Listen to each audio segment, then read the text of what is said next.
வணக்கம். சற்று முன் கிடைக்கப்பெற்ற மிக மிக முக்கியமான செய்தி ஒன்று வெளியாகி உள்ளது. உதயநிதியின் வலது கையாக இருக்கக்கூடிய ரதீஷ் என்பவரை தட்டி தூக்கிய அமலாக்கத்துறை அதிகாரிகள். நண்பர்களே, இந்த வீடியோவிற்கு ஒரே ஒரு லைக் மற்றும் சப்ஸ்கிரைப் பண்ணுங்க.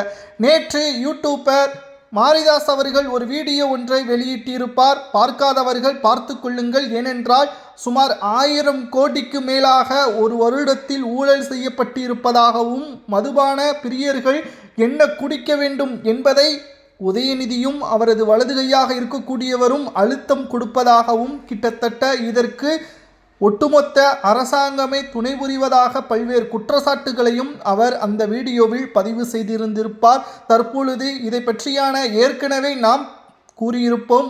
உதயநிதி அவர்கள் செந்தில் பாலாஜி மூலமாகத்தான் பல்வேறு குற்றச்சாட்டுகள் மூலமாக நாம் ஏற்கனவே பதிவு செய்திருந்திருப்போம்.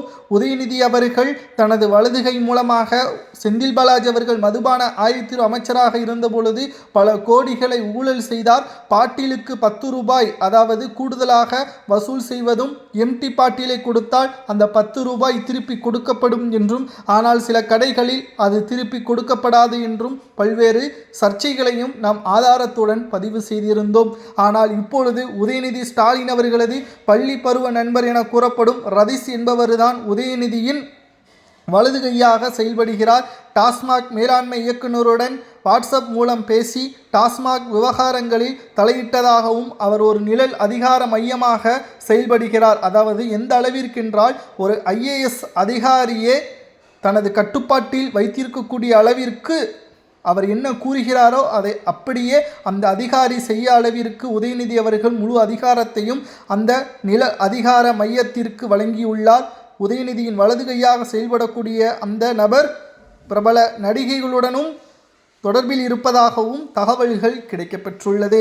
அமலாக்கத்துறை அதிகாரிகள் ஏற்கனவே ரதீஷுக்கு சொந்தமான இடங்கள் மற்றும் அவருடைய தொடர்புடைய இடங்களிலும் அமலாக்கத்துறை அதிகாரிகள் நடத்திய சோதனைகளில் பல்வேறு ஆவணங்களையும் பணங்களையும் கைப்பற்றியதும் குறிப்பிடத்தக்கது. 5 ஆண்டுகள் திமுக ஆட்சி என்ற காரணத்தினால் அதிகாரங்களை பயன்படுத்தி தப்பித்து வந்தார்.